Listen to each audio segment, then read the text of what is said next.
Hello! This cow is the first painting project for my in-person watercolor class. We're going to be focusing on paint consistency and building up layers to create the painting and trying to break down our images into simpler shapes. I chose this photo because the cow is mostly one color with very short hair. This helps simplify the shapes I'm trying to identify for the painting. If you want to paint an animal of your choosing with this technique, I suggest looking for similar qualities. I start out by tracing the image onto my watercolor paper.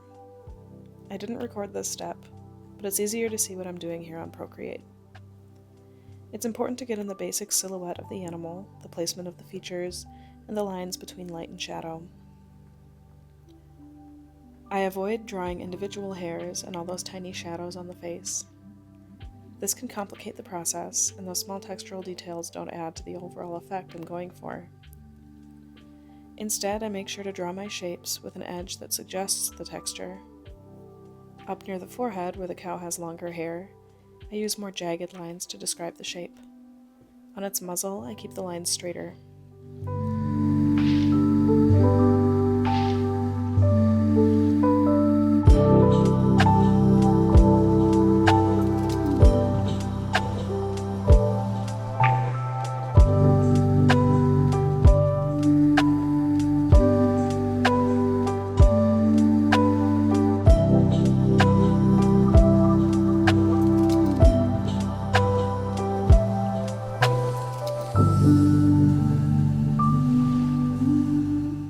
My goal with this first layer is to paint my lightest values, softest blends, and brightest colors. I start by mixing two very watery puddles of paint, a gray for the muzzle and horns, and an orange for the rest. For the gray, I begin by adding water to my mixing well, because I know I want it to be a very light, diluted color. Then I mix together ultramarine blue and burnt sienna to get a soft gray. For the orange, I mix a lot of water with my yellow orange and scarlet red paints. I know that I'll be adding more muted browns in other layers, so I try to keep this mixture bright. Once I'm happy with the colors, I make sure I'm adding even more water and some extra pigment so that I don't run out of paint when I'm making my first wash. Before going in with my paint, I want to plan the best place to start my wash. I almost always start at an edge rather than in the middle of my shape, so that I can keep a single bead going instead of working in multiple directions. Using my flat brush, I pick up some of the gray mix and start painting one of the horns.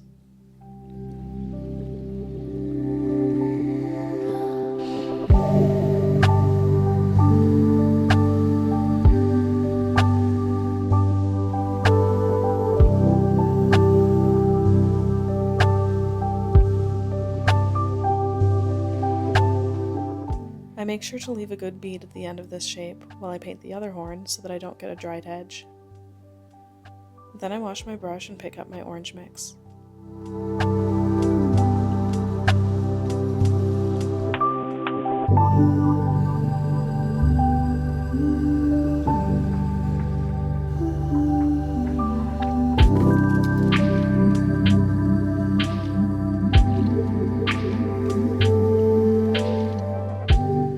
Because these paint mixes are so watery, I know they'll blend into each other a little unpredictably.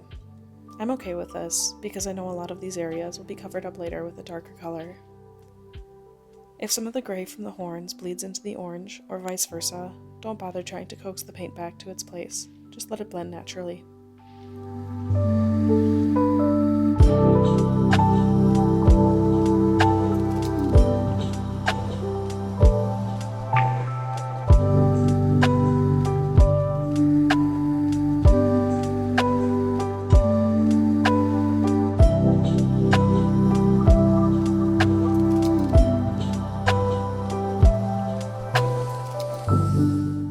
I continue working my way down the face, making sure to leave a good bead when I have to paint the ears. For the nose, I switch back to my gray color. Since I didn't wash the orange off my brush, the color mixed with my gray mix to create a slightly more brown tone.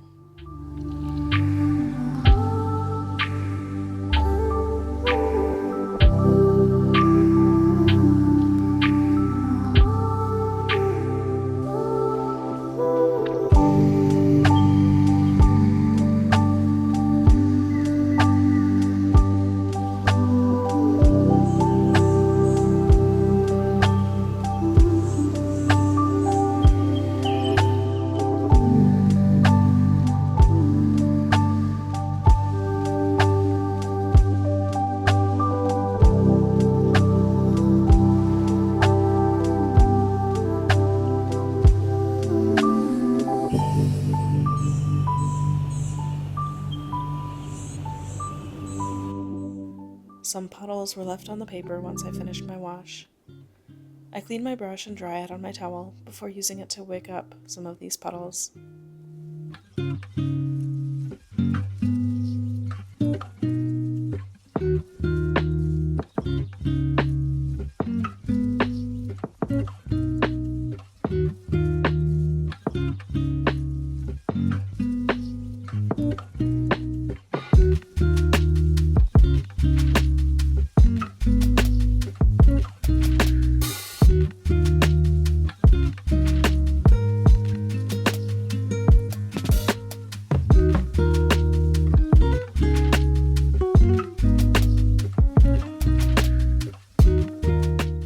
After the first wash is completely dry, you can see that there is a small background on the muzzle, where some excess water had puddled. Because I know this area will be covered with darker layers of paint, I'm not too concerned about it.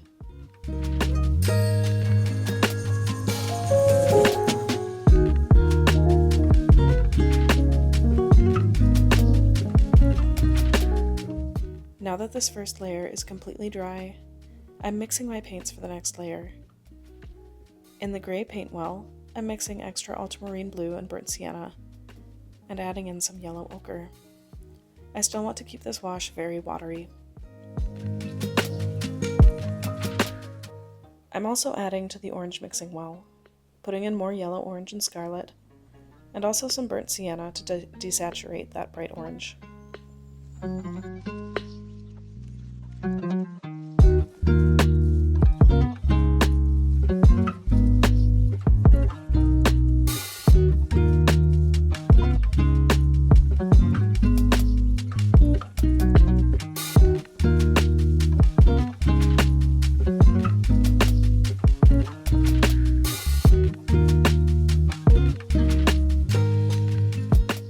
Before painting my next layer, I use my pencil to re-establish some of the features of the face. Even though watercolor is transparent, if your pencil lines are too light, they can get covered easily. I would rather have visible pencil lines at the end of my painting than lose some of these important features.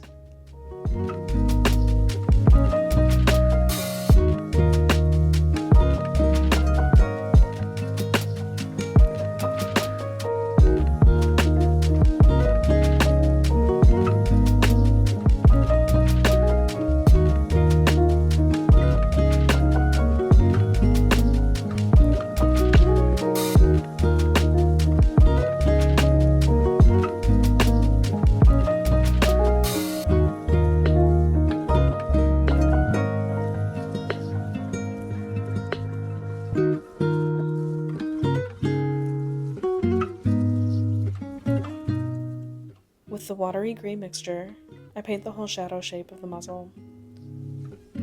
I decided to paint the bottom middle with my brown mixture, since there's some color variation in the photo. I also took some thick Payne's gray paint and charged that into the dark areas of the nostrils.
Since the next shape I paint won't touch the wet paint of the muzzle, I'm able to paint before letting the nose dry.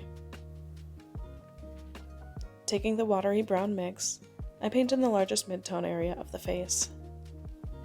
I also charged in some thicker, darker brown to the areas I know will be my deeper shadows.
After letting this wash dry, I realized I'd left too much light area on the face, and so I mixed another watery mix of orange to fill that in. I painted over the darker area as well as over some of the lights I wanted to cover. Even though I'm painting with a lighter wash, it can leave unwanted marks and lines on the darker areas. I prefer to work over the whole large shape again, rather than risk making these extra marks.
Once this layer is completely dry, I make a darker mix of thicker brown paint.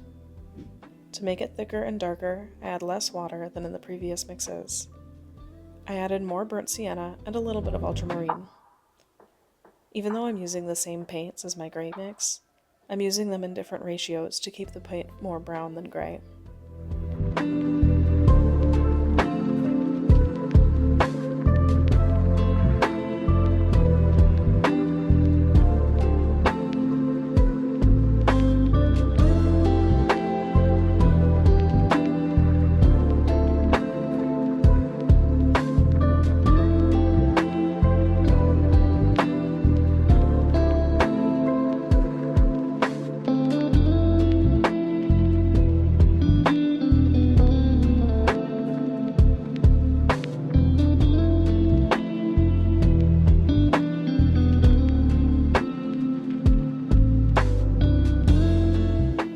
With this mix, I paint in the darkest shapes I had outlined in my drawings.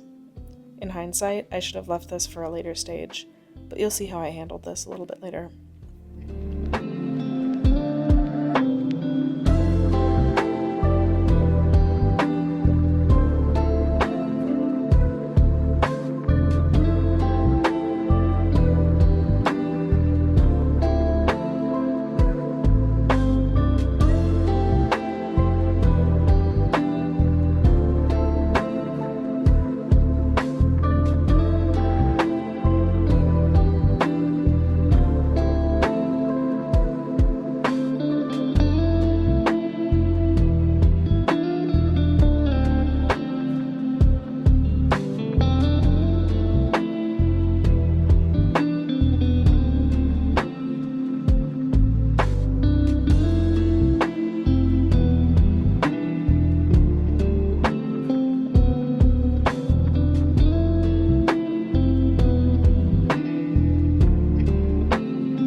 I'd forgotten the forehead area, so I go in on the forehead with some more watery paint. Since it's a darker area of fur, but it's fully in the light, I don't want this area to be mistaken as shadow.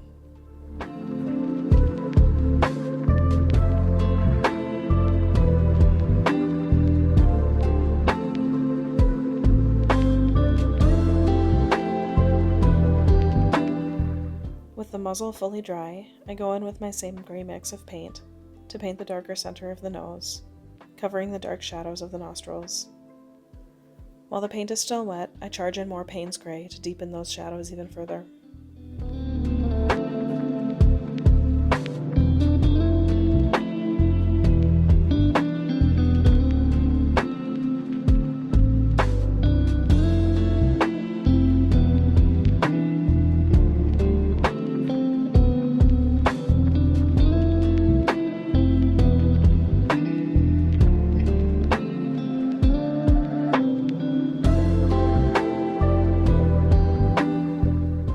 Now I'm mixing some more watery brown to knock down the contrast of those dark shadows on the face. I was running out of space to add enough water in my main mixing well, so I moved some of it over to a new well.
With this new mix, I go over the face, avoiding the two lightest washes I did earlier. This new wash softens some of the edges of my darkest areas. Since watercolor is able to be reactivated with water, it's normal for thicker and darker passes of paint to be lifted up by a watery wash. This can be used to enhance your paintings, but it can also ruin the freshness and details of your work if you're not careful.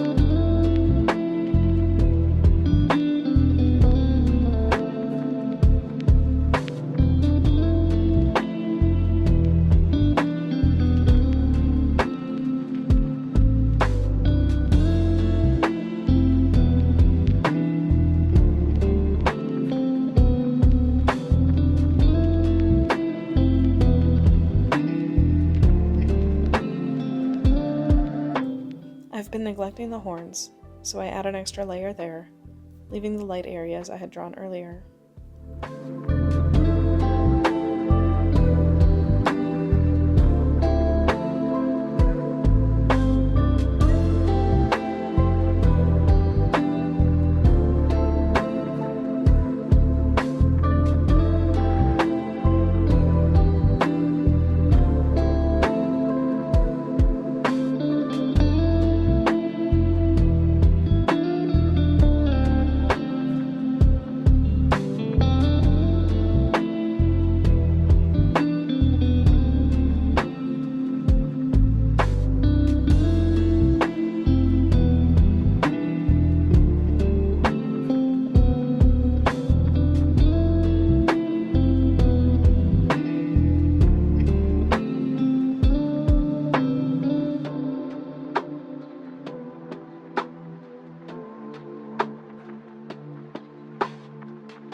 Everything is dry, and I'm ready to go in for my final layer.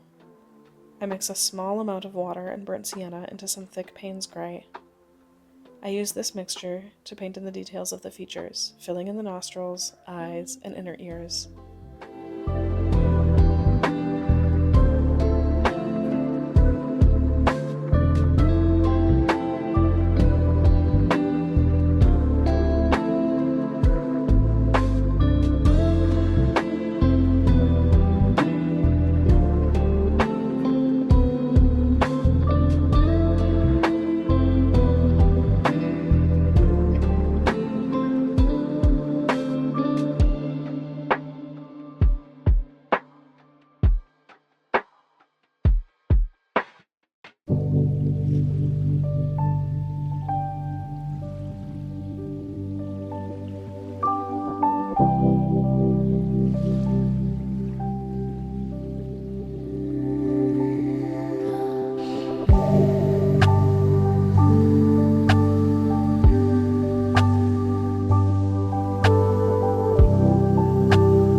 My very last step is to take a small brush and add white gouache highlights to the eyes. Just a dot of opaque white in each eye gives so much more life to this portrait.